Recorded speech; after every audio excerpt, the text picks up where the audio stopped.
할렐루야. 예수 그리스도 이름으로 하나님 말씀 증거하겠습니다. 우리 다 같이 하나님 말씀 요한계시록 3장 7절부터 13절까지 말씀을 찾도록 하겠습니다. 하나님 말씀 요한계시록 3장 7절에서 13절 말씀을 저와 여러분이 한 절씩 교독하겠습니다. 요한계시록 3장 7절. 빌라델비아 교회의 사자에게 편지하기를 거룩하고 진실하사 다윗의 열쇠를 가지신 이 곧 열면 닫을 사람이 없고 닫으면 열 사람이 없는 그 이가 가라사대.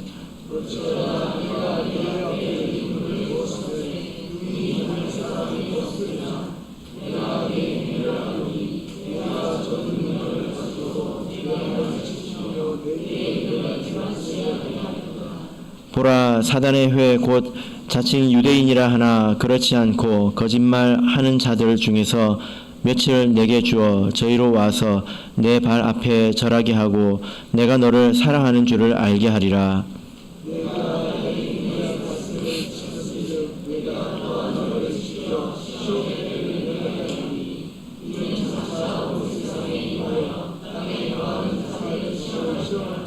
내가 속히 이 말이니 내가 가진 것을 굳게 잡아 아무나 내 면류관을 빼앗지 못하게 하라.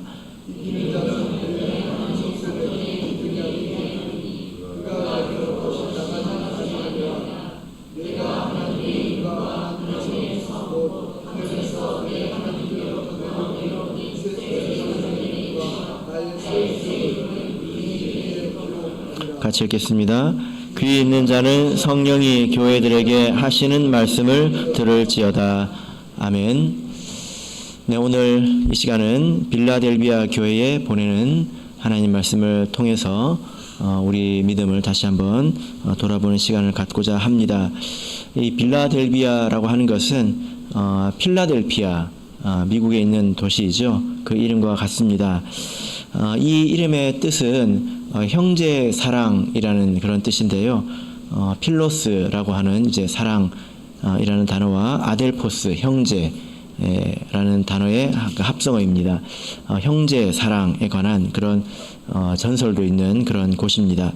이 편지의 전체적인 구성과 내용을 대략 한번 살펴보도록 하겠습니다.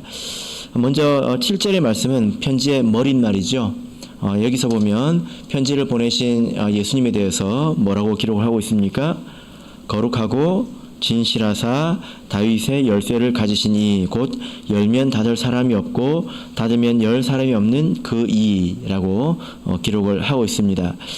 이어서 이제 8절부터 11절까지 총 4개의 구절이 이제 본론인데요. 이 본론은 두 부분으로 나눠서 볼 수 있습니다. 먼저 8절과 9절인데요. 8절 9절을 보시면 8절 가운데 내 행위를 아노니 라고 말하고 있지 않습니까? 그래서 8절 9절은 예수님께서 아시는 그들의 상황에 대한 말씀입니다. 8절 9절에서 볼지어다, 그리고 9절에서 보라고 계속 하고 있죠. 예수님께서 너희들의 행위를 안다, 너희들의 상황을 안다, 이렇게 말씀을 하고 계신데 세 번의 보라를 통해서 그 행위를 또 말씀하고 계십니다. 두 번은 이제 보라 이게 번역이 됐는데 한 번은 번역이 되지 않고 생략이 되었습니다. 9절에서 보면 보라, 사단의 회 곧 자칭 유대인이라 하나 그렇지 않고 거짓말하는 자들 중에서 보라, 며칠 내게 주어 저희로 와서, 이렇게 말하고 있습니다. 여기서 한번 생략이 되어 있죠. 그래서 세 번의 보라인데 첫 번째 보라고 하는 것은 그들이 적은 능력을 가지고도 하나님 말씀을 지키고 배반하지 않고 있다, 이것을 보라고 하고 있습니다. 두 번째 보라는 사단의 회 곧 자칭 유대인이라고 하지만 그러나 그들이 거짓말을 하는 자다 라고 말하고 있습니다. 세 번째는 이제 9절 하반부이죠. 그들 중에, 그러니까 유대인 가운데서 며칠 너에게 와서 그 앞에서, 발 앞에서 절하게 하겠다, 이렇게 세 가지를 말씀하고 계십니다. 이것이 8절 9절의 내용이고요. 이제 본론의 두 번째 부분인 10절, 11절은 그들을 칭찬하시고 또 한편 또 경계하시는 하나님의 말씀입니다. 10절을 보면 그들이 인내의 말씀을 지켰기 때문에 하나님께서 시험의 때에 그들을 지켜주실 것이다. 그들이 지켰기 때문에 하나님께서 그들을 지킬 것이다. 이렇게 말씀을 하고 계십니다. 그리고 11절은 경계의 말씀입니다. 그들이 책망할 것이 없이 잘하고 있지만 지금 가지고 있는 것을 굳게 잡아 지키라 이렇게 말씀을 하고 계시죠. 이것이 이제 전체 본론의 내용이고요. 이제 꼬릿말은 12절, 13절입니다. 이기는 자에 대한 약속의 말씀이 기록이 되어 있죠. 그들로 성전의 기둥을 삼아서 다시 성전 밖으로 나가는 일이 없도록 하겠다. 그리고 그 위에 세 가지의 이름을 기록하겠다. 이렇게 말씀을 하고 있습니다. 어떤 이름일까요? 12절 중반부터 보면 하나님의 이름, 그리고 하나님의 성, 곧 하늘에서 하나님께로부터 내려오는 새 예루살렘의 이름, 그리고 세 번째는 나의 새 이름. 이 세 가지 이름을 그들 위해 기록하겠다. 이렇게 말씀을 하고 계십니다. 편지는 전체적으로 이렇게 서론과 본론 또 결론으로 이렇게 나눠지고 있는데요. 자, 이 빌라델비아 교회는 서머나 교회와 더불어서 예수님께 책망받지 않은 그런 이제 교회입니다. 그리고 이 교회는 서머나 교회와 이제 공통점이 있는데요. 어떤 점이 있을까요? 몇 가지 공통점이 있습니다. 서머나 교회는 보시면은 예수님께서 내가 환난과 궁핍을 안다 이렇게 말씀하고 있지 않습니까? 서머나 교회는 환난과 궁핍이 있는 교회였습니다. 그리고 이 빌라델비아는 작은 능력을 가졌다. 그래서 아주 미약한 교회다라는 것을 알 수 있습니다. 굉장히 어려운 가운데 있다는 거죠. 그러나 그 어려운 가운데서 말씀을 지켰다라는 것입니다. 그리고 이 서머나 교회와 빌라델비아 교회의 공통점은 유대인들의 회방과 핍박을 받았다라는 점입니다.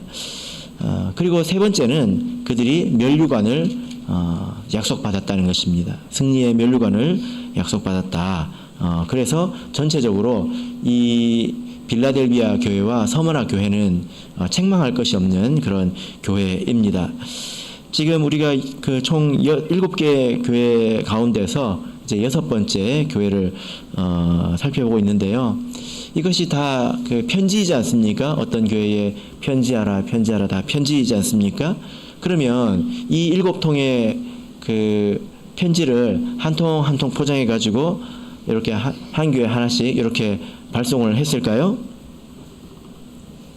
그렇지 않은 것 같습니다. 1장 11절을 보면 하나님께서 이렇게 말씀하고 계시죠. 가로되 너 보는 것을 책에 써서 에베소, 서머나, 버가모, 두아디라, 사데, 빌라델비아, 라오디게아 7교회에 보내라 했죠. 너 보는 것을 책에 쓰라고 했는데 이 책이 한 권의 책을 말합니다. 여러 권을 쓰는 게 아니라는 거죠. 한 권을 써서 보내라는 것입니다. 그래서 이것을 회람하라는 것입니다. 회람. 그러면 어떨까요? 이 교회 상황을, 나머지 교회 상황을 한 교회가 다 읽어보게 되겠죠. 그래서 어떤 이유로 칭찬을 받고 있는지, 또 어떤 이유로 책망을 받고 있는지 하나님께서 서로 이제 다 알게 하셨다라는 것입니다. 그래서 각 교회가 서로 보고 배우지 않았을까요? 이와 같습니다. 자, 이제 세부적인 내용으로 들어가서 한번 다시 살펴보도록 하겠습니다. 자, 이제 머리말을 다시 한번 우리 읽어보도록 하겠습니다. 자, 요한계시록 3장 7절 다시 읽어보겠습니다. 시작.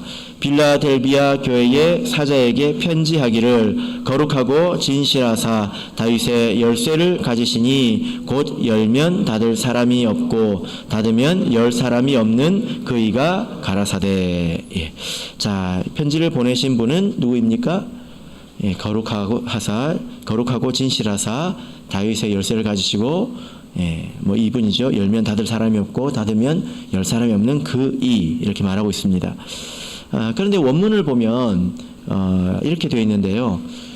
거룩한 분, 그리고 진실한 분, 그리고 다윗의 열쇠를 가지시고 열면 닫을 리가 없고 닫으면 열 리가 없는 그 분 해서 총 세 가지로 말하고 있습니다.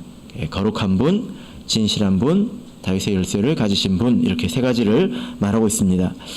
예수님은 거룩한 분이시죠? 그죠? 이것에 대해서는 우리가 특별히 더 말하지 않아도 될 것 같습니다. 예수님께서 거룩하시기 때문에 우리 예수님의 백성들도 거룩하기를 원하신다는 것입니다. 그리고 우리 예수님은 진실한 분이지 않습니까? 그래서 어떤 의도를 가지고 아닌 말을 하시는 분이 아니다라는 것입니다. 그래서 우리가 성경을 통해서 예수님께서 우리에게 주신 말은 그것을 그대로 받아도 되는 것입니다. 세 번째 표현을 우리가 좀 보자면 다윗의 열쇠를 가지신 분, 이렇게 말씀을 하고 있습니다. 이것은 어떤 의미일까요? 자, 이 말씀은 이사야서를 이렇게 배경으로 두고 있는 말씀인데요. 이사야서 22장 15절을 같이 보도록 하겠습니다. 이 말씀을 읽으면 어렵지 않게 이해할 수 있습니다. 이사야서 22장 15절을 보겠습니다.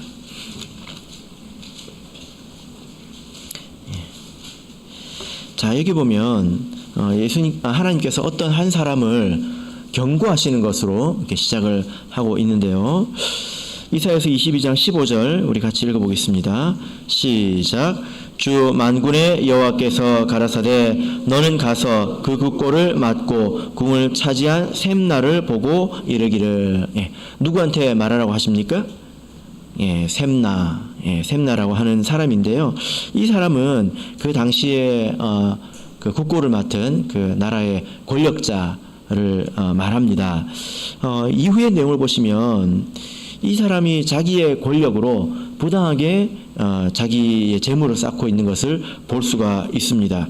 그래서 16절 보시면 내가 여기 무슨 관계가 있느냐, 여기 누가 있기에 여기서 너를 위하여 묘실을 팠느냐, 높은 곳에 자기를 위하여 묘실을 팠고 반석에 자기를 위하여 처소를 쪼아내었도다, 이렇게 말을 하고 있습니다. 그래서 하나님께서 그 셈나에게서 그 예루살렘을 다스리는, 이스라엘 다스리는 그런 권세를 빼앗아서 다른 사람에게 줄 것을 지금 말씀하고 있는 부분이죠. 자, 20절, 21절 보시면 19절 보시면 내가 너를 내 관직에서 쫓아내며 내 지위에서 낮추고 너를 내가 쫓아낼 것이다, 이렇게 말씀을 하고 있습니다. 그러면 그의 권세는 누구한테 돌아가게 될까요? 누구한테 줄까요? 20절 보시면 20절, 21절 보시면요. 그날에 내가 힐기야의 아들 내 종 엘리야김을 불러 내 옷을 그에게 입히며 내 띠를 그에게 띄워 힘있게 하고 내 정권을 그의 손에 맡기리니 그가 예루살렘 거민과 유다 집의 아비가 될 것이며. 어려운 내용은 아니지 않습니까? 셈나라고 하는 사람이 나라를 맡은 그런 권세를 자기를 위해서 사용했기 때문에 하나님께서 진노하시고 그에게서 권세를 빼앗아서 엘리야김이라고 하는 하나님의 그 신실한 사람에게 줄 것을 말씀하고 있는 것입니다. 이때 이 엘리야김에 대해서 하나님께서 약속하신 말씀이 바로 22절인데요. 자, 읽겠습니다. 22절 읽겠습니다. 시작. 내가 또 다윗 집의 열쇠를 그의 어깨에 두리니 그가 열면 닫을 자가 없겠고 닫으면 열 자가 없으리라. 자, 여기 계시록에서 읽은 말씀이 거의 그대로 나오지 않습니까? 네. 자, 여기서 다윗의 집의 열쇠라고 하는 것은 나라의 권세를 말합니다. 특히 이제 예루살렘 성의 문을 열고 닫고 이제 이런 걸 말하겠죠. 그것을 가지고 상징적으로 표현을 한 것입니다. 이 이스라엘을 다스리는 그 주권과 그 지배력을 확실하게 엘리야김에게 줄 것이다. 지금 이 셈나라고 하는 사람이 겁없이 자기가 권력을 잡고 있기 때문에 하나님 두려운 줄 모르고 자기의 그 권력이 영원할 줄로 알고 까불고 있으니까 하나님께서 이렇게 확실하게 말씀을 하고 계신 것입니다. 그래서 이것은 그 당시에 이사야 시대 당시에 있는 실제적인 그런 이야기이지만 한편으로 이것이 예언이 되어서 예수 그리스도에게 성취되는 그런 말씀이 된 거죠. 하나님께서 예수님에게 권세를 주셨습니다. 하늘과 땅의 모든 권세를 예수님에게 주셨죠. 그리고 예수님께서 사망과 음부의 열쇠를 가지고 계신다 이렇게 말씀을 하셨습니다. 이것은 바로 생명의 권세를 말하는 것이죠. 그리고 그 권세를 이제 교회에도 주신 것을 우리가 알 수 있습니다. 그래서 교회에 어떤 권세가 있습니까? 매기도 하고 풀기도 하는 권세가 교회에 있고요. 그리고 죄를 사하는 권세가 이 교회에 있지 않습니까? 그러나 이 권세의 근원은 바로 예수 그리스도입니다. 그러니까 하나님 나라의 모든 권세를 예수님께서 가지고 계신다. 이런 뜻이 되겠습니다. 그 권세를 다 가지신 분께서 이제 빌라델비아 교회에 말씀을 하고 계시죠. 자, 이제 편지의 본론으로 한번 들어가 보도록 하겠습니다. 자, 8절 9절 읽어보겠습니다. 시작. 볼지어다 내 앞에 열릴 문을 두었을 때 능히 닫을 사람이 없으리라. 내가 내 행위를 아노니 내가 적은 능력을 가지고도 내 말을 지키며 내 이름을 배반치 아니하였도다. 보라, 사단의 회 곧 자칭 유대인이라 하나 그렇지 않고 거짓말하는 자들 중에서 며칠 내게 주어 저희로 와서 내 발 앞에 절하게 하고 내가 너를 사랑하는 줄을 알게 하리라. 자, 세 번의 보라가 나온다고 말씀드렸습니다. 그래서 이것을 집중하게 만드는 것이죠. 이것을 이렇게 주의를 이끄는 그런 표현입니다.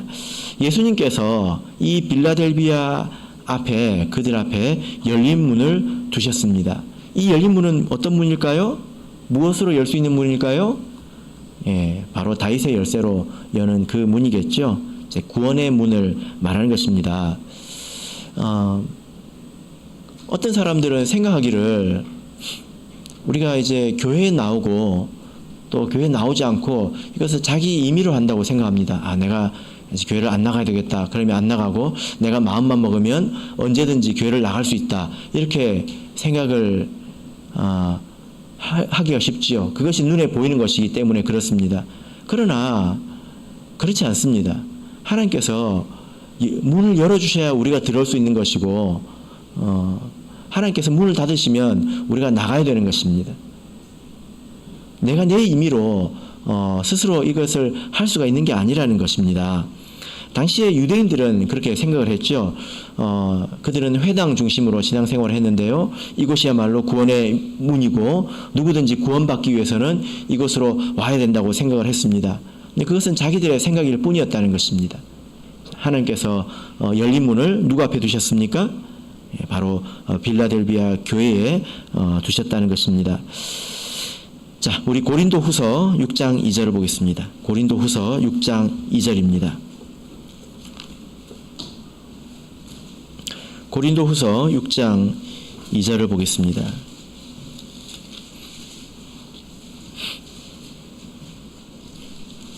고린도후서 6장 2절, 자, 같이 읽겠습니다. 시작. 가라사대 내가 은혜 베풀 때에 너를 듣고 구원의 날에 너를 도왔다 하셨으니 보라 지금은 은혜만 때요 보라 지금은 구원의 날이로다. 바울 사도가 고린도 교회에 편지를 쓰고 있을 때 그때가 어떤 때라고 말하고 있습니까? 지금 은혜 받을 만한 때이다. 그리고 구원의 날이다. 지금 구원의 문이 열려 있다는 것입니다. 바울이 자기가 안 것이죠. 자기가 선교의 열매를 맺을 수 있었던 것은 자기의 어떤 능력이나 지식이나 또 자기의 열심으로 된 것이 아니라 하나님께서 구원의 문을 열어주셨기 때문에 된 일이라는 것입니다. 하나님께서 구원의 문을 열으셔야 열매가 있다는 거죠. 그래서 바울 사도가 무엇을 요청했습니까?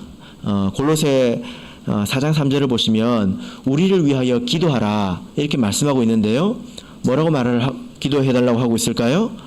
하나님이 전도할 문을 우리에게 열어주사 이렇게 기도 부탁을 하고 있습니다. 당연히 우리는 때를 얻든지 때를 못 얻든지 당연히 우리는 복음을 전해야 합니다. 그러나 하나님께서 구원의 문을 열어주셔야 열매가 맺힌다는 것입니다. 그죠? 예. 그래서 우리가 무엇을 기도해야 될까요? 여러분, 지금은 어느 때일까요? 지금은 은혜 받을 만한 때일까요? 지금은 구원의 날일까요? 예, 그렇습니다. 지금은 구원의 문이 열려있는 그런 때입니다. 우리가 항상 이때만 살아왔지 않습니까? 여러분께서 태어나실 때부터, 여러분이 입교하실 때부터 지금까지 항상 누구든지 세례를 받을 수 있고 구원을 얻을 수 있는 그런 때만 있었기 때문에 항상 그런 때만 있을 거라고 생각할 수 있지만, 그러나 그렇지 않습니다. 구원의 문이 닫히는 때가 오지요. 또 성령이 내리지 않는 그런 때도 옵니다. 그 때 안에서 우리가 구체적으로 전도의 문이 열리도록 우리가 기도해야 됩니다. 지금 우리 교회를 보면 빈자리가 또 많이 있지 않습니까? 그죠? 이때 우리가 전도의 문이 열리도록, 그래서 우리가 전도를 할 수 있도록 우리가 기도해야 된다는 것입니다. 자, 이 구원의 문이 빌라델비아 우리 성도들 향해서 활짝 열려 있었습니다. 그런데 이제 8절 후반부를 보시면 이렇게 그들 앞에 열린 문을 두신 이유가 있는데요. 무엇일까요? 자, 8절 후반부를 보시면 내가 적은 능력을 가지고도 내 말을 지키며 내 이름을 배반치 아니하였도다. 예, 이렇게 말씀하고 있습니다. 이 말씀을 우리가 읽으면 하나님께서 기뻐하셔서 그들에게 구원의 문을 열어두신 것, 이 이유가 무엇이냐? 그들이 적은 능력을 가졌음에도 불구하고 하나님 말씀을 지켰다. 이렇게 읽기가 쉽잖아요. 그죠? 예, 그죠? 근데 원문을 보면, 내가 적은 능력을 가졌기 때문에 라고 기록하고 있습니다. 예, 내가 적은 능력을 가졌기 때문에, 그리고 내 말을 지켰기 때문에, 배반치 아니했기 때문에 이렇게 말을 하고 있습니다. 그러니까 이 적은 능력이라고 하는 것, 힘이 미약하다라는 것이 사실 신앙의 열매를 맺는 기초가 되었다는 것입니다. 그들에게 있어서. 그리고 동력이 되었다는 것입니다. 예. 만약에 아주 능력이 적은데도 불구하고 아등바등 그렇게 하나님 말씀을 잘 지켰다, 이제 그게 아니라는 거예요. 도리어 작은 그 능력 때문에 그들이 힘을 얻었다는 것입니다. 사실 이것은 우리가 다 이미 이해하고 있는 내용인데요. 우리 각 교회와 또 각 가정, 또 개인적으로 보면 삶에 여러 가지 어려움이 있지 않습니까? 또 고난이 있고 십자가가 있잖아요. 또 뭐 예를 들면 아프다든지 또 여러 가지 문제가 있지 않습니까? 그래서 어떤 마음을 우리가 이렇게 가지냐면, 내가 이 문제가 없으면 정말 내가 전념해서 하나님을 섬길 것 같은데, 내가 정말 홀가분한 마음으로 집중해서 하나님을 섬길 것 같은데, 이런 마음을 가지고 하나님께 기도하지 않습니까? 그죠? 그런데 사람이 잘 그렇지가 못하잖아요. 그죠? 예, 그럴 것 같아도 그렇지 못합니다. 많은 사람들이 이걸 알고 있습니다. 도리어 어려움 때문에, 어려운 환경 때문에 더 깊이 하나님을 의지하게 되지 않습니까? 그리고 하나님의 말씀의 그 깊이를 더 깊이 깨닫게 되지 않습니까? 이번에 제가 서북교회를 이렇게 다녀왔는데, 참 이번에 좀 저에게 있어서 특별했던 점은 뭐냐면은 영은회가 길었다는 것입니다. 수요일부터 토요일까지였는데요. 그러니까 시간이 기니까 밥 먹을 일이 많지 않습니까? 또 우리 성도님들께서 사랑으로 이렇게 접대를 해주셨는데, 접대를 해주시는 분마다 참 희한하게 이번에는 그렇게 간증을 해주시더라고요. 예. 꼭꼭 이제 하나씩 간증을 이렇게 해주셔서 제가 굉장히 우리는 한 몸이구나, 이런 걸 제가 많이 느꼈습니다. 서로가 서로를 세우는 거지 않습니까? 그게 한 몸이지 않습니까? 그걸 많이 느꼈는데, 어떤 한 모친께서 하시는 말씀이 뭐냐면은, 그분의 그 큰딸이 이제 아마 한 40대가 됐을 건데 장애가 있습니다. 근데 대략 듣기로 2살부터 장애가 있었습니다. 그러니까 굉장히 오랜 시간을 그 장애가 있는 딸과 함께 살아왔던 거지 않습니까? 그런데 뭐라고 말씀하시냐면, 자녀가 장애가 있는 것이 그렇게 나쁜 게 아니다. 이런 말씀을 하시더라고요. 그러니까 주변에 있는 사람들이 다 발끈하지 않습니까? 다 발끈을 했죠. 그러니까 뭐라고 말씀하시냐면, 만약에 그렇지 않았으면 내가 하나님을 떠났을 거다. 나같이 친구 좋아하고 돈 좋아하고 놀기 좋아하는 사람이 그런 문제가 없었으면 나는 하나님을 떠났을 것이다. 그것 때문에 내가 죽기 살기로 하나님께 계속 매달려 있어서 지금까지 이르렀다는 것입니다. 그래서 긴 세월을 이제 모든 것이 이제 익숙해진 때가 됐죠. 그 긴 세월을 보내고 뒤를 돌아보니 그게 나쁜 것이 아니다. 이런 말씀을 해주셨습니다. 영적으로 보자면 그것으로 인해서 자기도 살고 그리고 딸도 살았다는 거죠. 그죠? 예. 삶에 고난과 슬픔이 있지만 그것으로 인해서 더욱더 풍성해졌다라는 것입니다. 자, 우리 고린도후서 12장을 보겠습니다. 고린도후서 12장 9절 10절을 보겠습니다. 바울의 고백이죠. 하나님께서 바울의 기도에 대해서 이렇게 말씀을 주셨는데요. 고린도후서 12장 9절에서 10절. 자, 우리 같이 읽겠습니다. 시작. 내게 이르시기를 내 은혜가 내게 족하도다. 이는 내 능력이 약한 데서 온전하여 짐이라 하신지라. 이러므로 도리어 크게 기뻐함으로 나의 여러 약한 것들에 대하여 자랑하리니 이는 그리스도의 능력으로 내게 머물게 하려 함이라. 그러므로 내가 그리스도를 위하여 약한 것들과 능력과 궁핍과 핍박과 곤란을 기뻐하노니 이는 내가 약할 그때에 곧 강함이니라. 아멘. 여러분, 그래서 삶의 여러 가지 어려움을 놓고 하나님께 이렇게 은혜를 이제 구하실 텐데요. 앞도 뒤도 없이 우리가 이것에서 풀어주세요. 또 이것에서 놓아주세요. 그것만 구할 것이 아니라 하나님께서 다 알고 계신다. 그리고 하나님께서 뜻하신 것이 있다. 우리가 이것도 마땅히 생각을 해야 될 것입니다. 그 가운데서 하나님께서 우리에게 원하시는 것이 무엇인지 생각하고 하나님의 은혜를 구해야 되겠죠.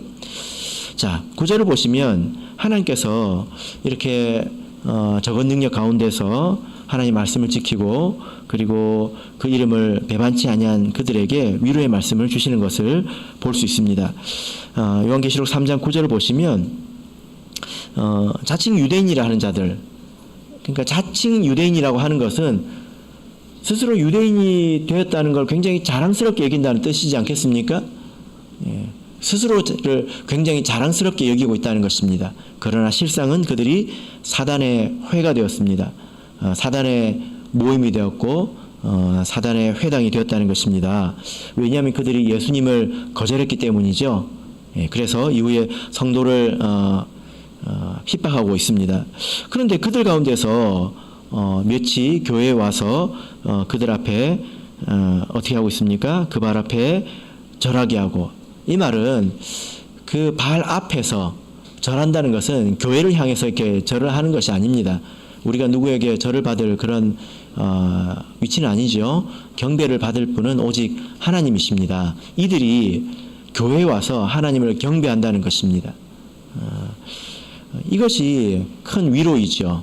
그죠? 우리가 세상에서 얻는 하나님께서 주시는 위로가 이런 것이 있습니다. 우리를 그냥 편하게 해주시고, 그리고 우리가 이제 잘 먹고 잘 살게 해주시는 것이 위로가 아니라, 우리가 믿고 있는 것, 그리고 우리가 힘겹게 붙들고, 나가고 있는 것, 이것이 틀림이 없다. 이런 것을 확인할 때 이것이 우리에게 위로가 되잖아요. 그죠? 예. 우리가 세상으로 보자면 우리 참예수교의 신앙이 얼마나 이렇게 작고 또 세상적으로 보면 또 미천합니까? 그러나 우리가 이것을 끝까지 붙들고 하고 있잖아요. 그죠?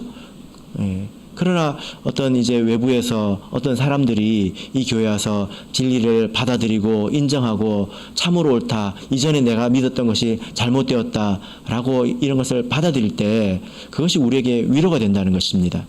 계속 붙들고 나아갈 힘이 되는 것이죠. 하나님께서 이것이 이렇게 우리 성도들을 위로하신다는 것입니다. 그래서 우리도 위로받을 만큼 신앙생활을 하면 좋겠다, 이런 생각이 듭니다. 자기 자신을 스스로 알아서 격려하고 위로하고 그런 것이 아니라 우리가 힘겹게 신앙생활을 해 나가고 있을 때, 그래, 네가 하는 것이 맞다, 그렇게 사는 것이 맞다라고 하나님께서 도장을 찍어 주실 때, 그것이 우리에게 위로가 되고 힘이 되는 것이죠. 그죠? 예. 하나님께서 단체로, 야, 다음 주 안식일은 지키지 마라, 그러면 이게 우리한테 위로가 될까요? 다 캠핑 가라, 영화 보러 가라, 용서해 줄게, 이게 우리한테 위로가 되겠습니까? 그렇지 않잖아요. 그죠? 예. 위로받는 우리 부산교회가 되기를 바랍니다. 자, 이제 10절을 보겠습니다. 10절, 11절 말씀 가운데서 하나님께서 이 빌라델비아 교회를 또 칭찬하시고, 그리고 또 한편으로 또 경계하시는 그런 말씀을 주시고 계신데요. 자, 10절을 우리 다시 한번 읽어보겠습니다. 10절 읽겠습니다. 시작. 내가 나의 인내의 말씀을 지켰은즉 내가 또한 너를 지켜 시험의 때를 면하게 하리니 이는 장차 온 세상에 임하여 땅에 거하는 자들을 시험할 때라. 예.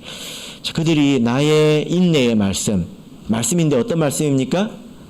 나의 인내의 말씀을 지켰다, 이렇게 말씀을 하고 있습니다.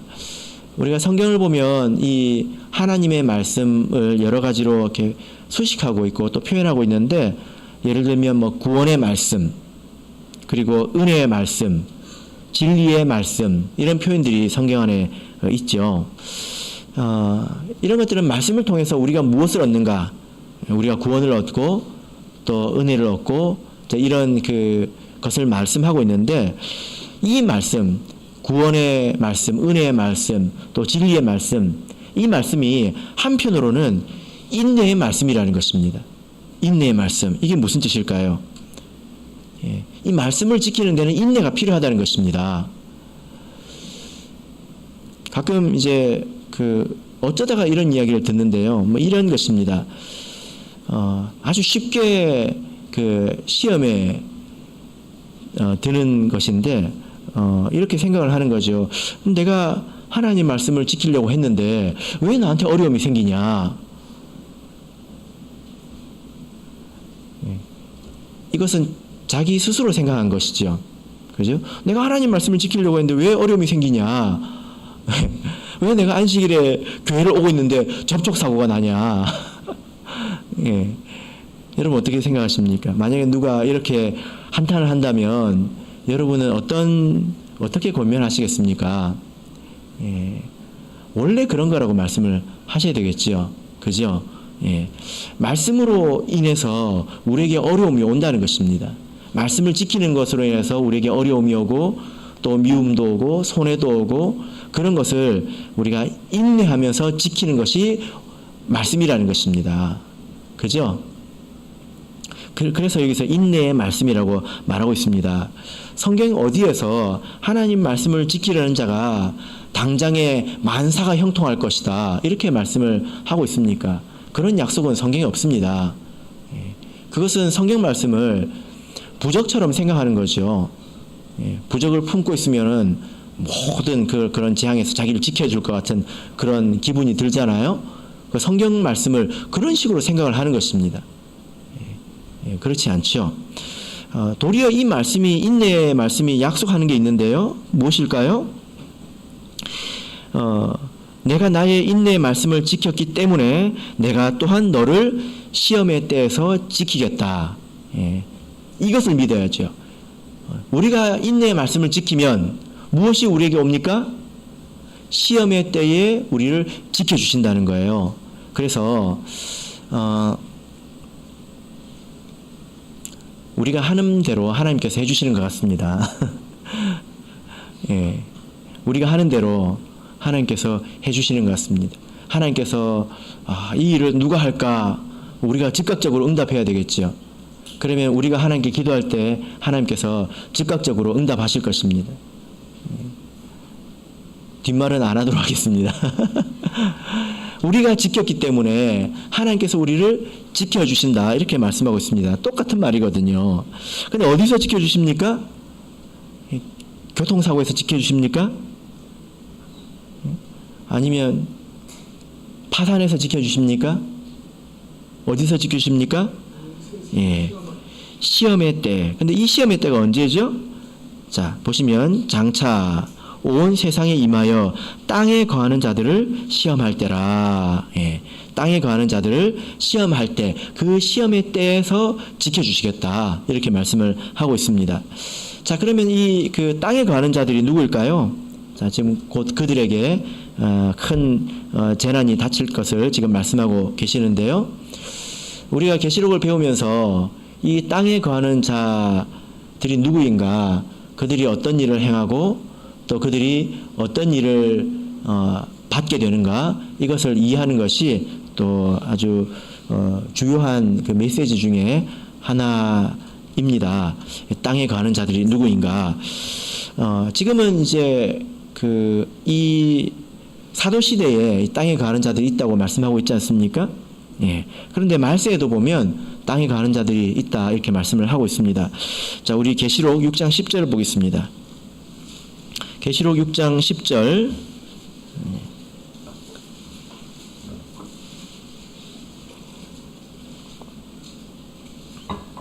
계시록 안에서 이 땅에 거하는 자라는 표현이 여러 번 이렇게 나오는데요.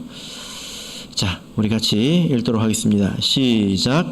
큰 소리로 불러 가로되 거룩하고 참되신 대주제여, 땅에 거하는 자들을 심판하여 우리 피를 신원하여 주지 아니하시기를 어느 때까지 하시려나이까 하니. 예. 자, 지금 우리는 신실한 성도를 말합니다. 근데 땅에 거하는 자들이, 이 신실한 성도들이 땅에 거하는 자들을 심판해 달라고 말하고 있습니다. 아주 특별한 기도죠. 근데 왜 심판해 달라고 말하고 있습니까? 그들이 우리로 피 흘리겠다는 것입니다. 억울하게 우리가 피를 흘렸다는 것입니다. 땅에 거하는 자들 때문에. 그래서 이 땅에 거하는 자들은 이 땅에 거하는 사람들, 다 땅에 살지 어떻게 우리가 하늘에 살겠습니까? 뭐 아파트 20층 이상은 하늘에 거하는 것입니까? 그런 거 아니잖아요. 그죠? 예, 땅에 거하는 자들은 이 사람들을 핍박하는 사람인데요. 자, 우리 11장 10절을 보겠습니다. 계시록 11장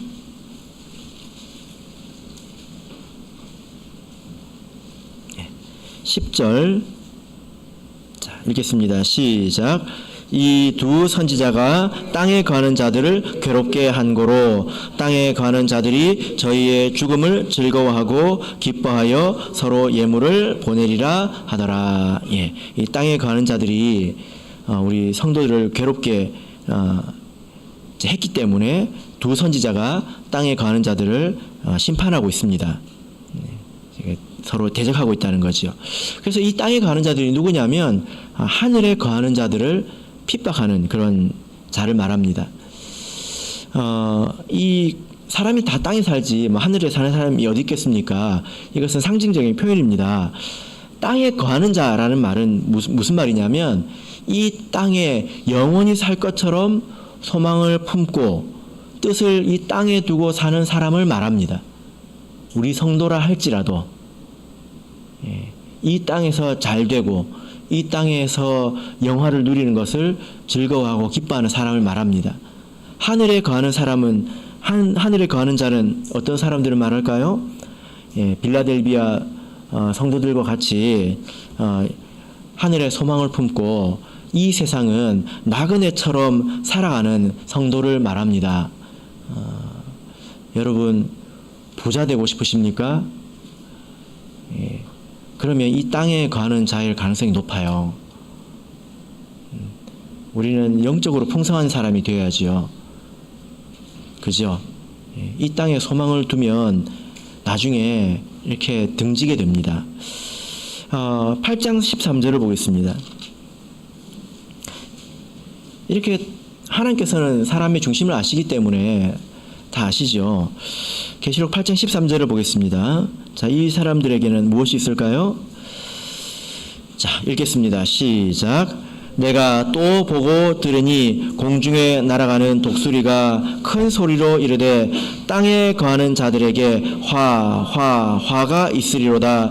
이 외에도 새 천사의 불 나팔 소리를 인함이로다 하더라. 예. 이 땅에 거하는 자들에게 무엇이 있습니까? 화가 있습니다. 그것도 3번이나 있습니다. 지금은 회개할 수 있습니다. 그런데 나중에 회개할 수 없는 때가 옵니다. 그러면 그때 이 사람들 앞에는 재앙이 있게 되는데요. 이 사람들이 어떤 과정을 겪게 되냐면 이 사람들이 비록 신도 같지만 나중에 미혹을 당합니다. 어떤 사람들이 미혹을 당할까요? 땅에 가는 자들이 미혹을 당해요. 미혹이라고 하는 것은 진리의 문제지 않습니까? 그죠? 근데 이 진리가 사실 삶과 관계가 있다는 것입니다. 성경 지식과도 관계가 있지만 사실은 삶과 관계가 있다는 거예요. 돈 좋아하는 사람들이 미혹된다는 것입니다. 단순하게 이야기하면 세속적인 사람이 미혹된다는 것입니다. 예. 이 사람이 미혹이 되어서 나중에는 사단의 정병이 됩니다. 앞서서 사단을 위해서 싸우는 사람들이 됩니다. 그리고 하늘에 거하는 자들을 핍박합니다. 그래서 하늘에 거하는 자들로부터 정죄를 받죠. 그러나 그들이 하늘에 거하는 자들을 핍박합니다. 그래서 겉으로 보면 이 사람들은 핍박하는 자이고 승리하는 것처럼 보이지만 사실 그 속에는 하나님의 섭리가 들어있죠. 그들을 통해서 하나님은 하늘에 거하는 자들을 연단하십니다. 그래서 하나님의 뜻대로 하늘에 거하는 자들이 다 연단해서 정금 같은 자들이 되면 이제 이 땅에 거하는 자들을 싹 모아서 재앙 가운데로 이제 던지게 되는 것입니다. 우리가 이런 사람이 되면 안 되겠죠? 그죠? 내가 죄를 범해서 다른 사람의 거룩을 세워주는 사람이 된다고 한번 생각해 보세요. 비참하지 않습니까? 내가 죄를 지어가지고 악을 행해서 다른 사람이 더욱더 영적으로 거룩해 주도록 돕고 나는 재앙을 받는다고 생각해 보세요. 왜 그런 일이 생깁니까? 내가 땅에 거하기 때문에 이런 일이 나에게 찾아오는 것입니다. 땅에 거하기 때문에 미혹이 찾아오고 자기는 정말 정의롭게 싸웠다고 생각했는데 사실은 마귀의 정병이 되고 나중에 정죄를 당하는 것입니다. 이 사람들을 위해서 많은 것들이 예배가 됐습니다. 미혹부터 시작해서 많은 것들이 예배가 됐고 나중에는 큰 재앙의 그 대접이 예비가 되어 있는데요. 하나님께서 그 가운데서 하늘에 거하는 자들을 지켜주시겠다 이렇게 말씀을 하고 있는 것입니다. 자, 그래서 나중에 미혹되지 않으려면 나중에 하나님께서 주시는 그런 재앙을 받지 않으려면 지금 내 삶이 중요합니다. 지금의 삶이 중요합니다. 나중에 문제가 아니라 지금의 삶이 중요하다는 거예요. 거짓말하는 자들에게 거짓의 영이 임해서 결정적인 거짓말을 하게 되는 것입니다. 결정적인 미혹에 당하게 되는 것이지 지금은 돈 좋아하고 세상을 사랑하고 마음대로 살다가 나중에 결정적인 미혹은 내가 피해야 되겠다 그렇게 되지 않습니다. 지금의 삶과 진리가 연결되어 있다는 것을 꼭 기억하시기를 바랍니다. 그러나 하나님께서 이 빌라델비아 성도들에게 이렇게 칭찬하신 다음에 경계의 말씀을 주시죠. 여러분 자녀들이 그렇습니다. 우리 부모님이 칭찬을 할 것 같으면 그냥 칭찬만 하고 딱 끝내면 기분이 좋잖아요. 근데 부모는 어떻게 합니까? 한마디를 더 붙이잖아요. 그죠? 염려가 되거든요. 예. 그죠? 뭐라고 한마디를 더 붙이실까요? 11절 보겠습니다. 11절 읽겠습니다. 시작. 내가 속히 이 말이니 내가 가진 것을 굳게 잡아 아무나 내 면류관을 빼앗지 못하게 하라. 예. 네가 가진 것을 빼앗길 수 있다는 것입니다. 잃어버릴 수 있다는 거죠. 그래서 어떻게 하라고 말씀하십니까? 내가 가진 것을 굳게 잡으라 이렇게 말하고 있습니다. 여러분, 지키는 게 센 표현일까요? 굳게 잡는 게 센 표현일까요? 지금 이전에는 내 말을 너희들이 지켰다 이렇게 말을 했습니다. 그것 때문에 칭찬을 받았죠. 근데 지금 뭐라고 말하고 있습니까? 굳게 잡으라고 말하고 있습니다.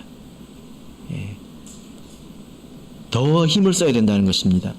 이 굳게 잡다라는 이 표현이 성경 안에 보면 체포하다, 아주 세게 붙드는 것을 말합니다. 절대 놓치지 않기 위해서 체포하다 이런 표현으로도 쓰입니다. 그러니까 아주 강하게 지키라는 거죠.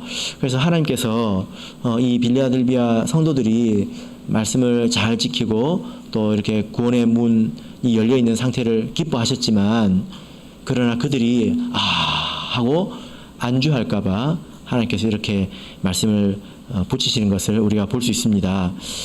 우리가 이런 시험에 빠지지 않도록 조심해야 되겠습니다. 이렇게 신앙생활을 시작하는 사람들이 쉽게 넘어지는 그런 시험도 있지만, 신앙생활을 길게 했기 때문에 또 넘어지기 쉬운 그런 시험들도 또 있잖아요. 그죠? 예. 그런 시험에 넘어가지 않고 우리가 항상 처음과 같이 하나님을 섬길 수 있도록 우리가 더욱더 이렇게 노력을 해야 되는 것입니다. 자, 이제 마지막으로 꼬리말을 같이 보도록 하겠습니다. 자, 12절 같이 읽겠습니다. 12절 읽겠습니다. 시작. 이기는 자는 내 하나님 성전의 기둥이 되게 하리니 그가 결코 다시 나가지 아니하리라. 내가 하나님의 이름과 하나님의 성 곧 하늘에서 내 하나님께로부터 내려오는 새 예루살렘의 이름과 나의 새 이름을 그의 위에 기록하리라. 예. 자, 이기는 자는, 이런 모든 과정을 다 이겨내는 사람들은 성전의 기둥이 되게 하겠다 이렇게 말씀을 하고 있습니다. 본래 이 말씀을 설명을 할 때 성전에 있는 두 기둥, 야긴과 보아스로 이렇게 말씀을 하죠. 구약 성경의 성전 앞에 큰 두 개의 놋기둥이 있었는데요. 이 기둥은 사실 힘을 받는 그런 기둥은 아닙니다. 이렇게 그 건물의 하중을 받는 그런 이제 구조물은 아니라는 것입니다. 장식용 기둥이죠. 그래서 구약 성경을 보면 어떤 왕이 왕위에 등극할 때, 왕위에 오를 때 이 기둥 옆에 서 있는 것을 볼 수가 있는데요. 근데 원문을 보면 이 12절 말씀을 보시면 하나님 성전에 할 때 이 성전이 성소입니다. 성전과 성소는 좀 다르죠. 성전 안에 성소가 있지 않습니까? 예, 이것을 서로 이렇게 통용하기도 하는데 계시록에서는 이게 구분이 됩니다. 성전과 성소는 다릅니다. 계시록 안에서는 구분이 됩니다. 성소 안에 기둥이 있을까요? 성소 안에서 기둥이 되겠다. 성소 안에 있는 기둥이 되겠다. 이렇게 말씀을 하고 계신데, 사실 성소 안에는 기둥이 없습니다. 그죠? 예. 근데 신약에서 이 하나님의 나라 안에서 기둥이라고 불리는 사람들이 있는데요. 어떤 사람들일까요? 예, 기억나십니까? 예, 갈라디아서 2장 9절을 보시면 기둥같이 여기는 야고보와 게바와 요한 이렇게 말씀을 하고 있습니다. 보통 우리가 어디에 기둥이라고 이야기를 하면 그 하중을 받아서 그 조직을 지탱하고 그 건물을 떠받치고 있는 그런 것을 기둥이라고 하지 않습니까? 예, 그런 의미에서 우리 성도는 기둥이 될 수가 없습니다. 예, 여러분이 이 교회를 지탱할 수 있습니까? 하나님 없이? 아니죠. 그죠? 그래서 우리가 뭐 축복의 말로 그렇게 말을 할 수는 있겠지만 사실 맞지 않는 말입니다. 이 교회는 하나님께서 지탱하십니다. 그죠? 예. 여기서 기둥이라고 하는 것은 어떤 말일까요? 예. 하나님께서 이들을 통해서 진리를 주셨기 때문에 그들을 기둥이라고 말하고 있는 것입니다. 이 사도들이 하나님께 진리를 받아서 그 진리를 전했고 또 그 진리를 지키고 있기 때문에 그들을 기둥이고 또 터라고 말하고 있습니다. 에베소서 말씀이 있는데요. 생략을 하도록 하겠습니다. 그래서 누구든지 하나님의 말씀을 받고 인내로 그것을 지키면 그 사람이 하나님의 집에 기둥이 되는 것이고 그 사람은 다시는 밖으로 나가지 않습니다. 말씀을 인내로 지키는 것이 중요하다는 것입니다. 예수님께서 어느 날 말씀을 하셨는데요. 사람들이 어떤 사람이 그것을 보고 뭐라고 했냐면 저 사람을 낳은 태는 복이 있다. 그러니까 저 사람을 낳은 엄마가 누구냐, 저런 자식을 두었더니 참 복이 있다, 이렇게 말했습니다. 예수님께서 바로 뭐라고 하셨을까요? 오히려 이 말을 지키는 자가 복이 있다, 이렇게 말씀하셨습니다. 여러분이 자식을 낳았는데 그 자식이 예수님이라고 생각해 보세요. 예수님은 사춘기도 없을 것이고 얼마나 믿음도 흔들리지 않고 얼마나 우리가 또 교회에서 이렇게 하나님을 잘 섬기면 얼마나 기쁨이 되겠습니까? 참 저런 사람의 어머니라니 당신은 참 복이 있다, 이런 말 하지 않겠습니까? 근데 예수님께서 뭐라고 하셨습니까?